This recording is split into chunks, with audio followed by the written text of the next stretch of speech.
For example 6, we first want to look at the theorem that's above.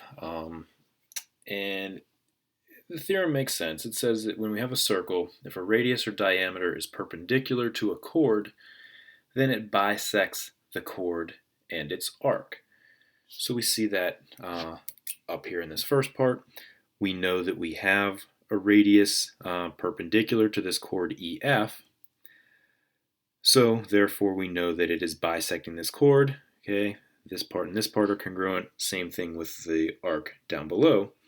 The converse is also true. If we happen to have a chord that we know is bisected, that's perpendicular to this segment or radius or possible diameter, then we know that that actually is a radius or diameter. Okay, so just switching the hypothesis and the conclusion. That theorem is going to help us with example 6. We need to be on the lookout for problems like this. If you're not aware of how to do this, you could spend some time kind of thinking this through and struggling a little bit with it. So let's take a look here. We are asked to find the length of segment NP, which is a chord, and we see that we are given that that is perpendicular to RM, and we know that RM is a radius. We're given that this length from R to S is 8 units, this length from S to M is 9 units. So what's important is that this full radius is 17 units, 8 plus 9.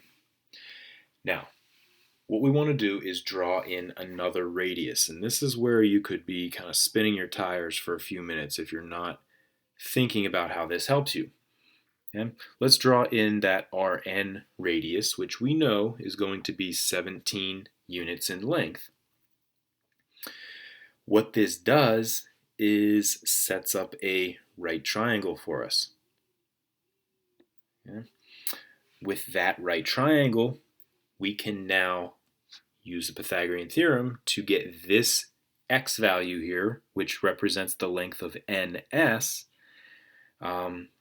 using the Pythagorean theorem, or in this case, it's especially nice because it's a Pythagorean triple. This is an 8 blank 17 Pythagorean triple. It's an 8, 15, 17 Pythagorean triple. So that length of ns is going to be 15 units, which means from our theorem above, we know that that full segment, that full chord NP has been bisected, so we are justified in doubling it to get the full length of NP, which would be 30 units. If you did not recognize that as a Pythagorean triple, you can just go back and do the old school Pythagorean theorem. Make sure you set it up correctly with the hypotenuse on the other side of the equal sign. 8 squared plus x squared equals 17 squared. You can solve that for x and you'll get that 15.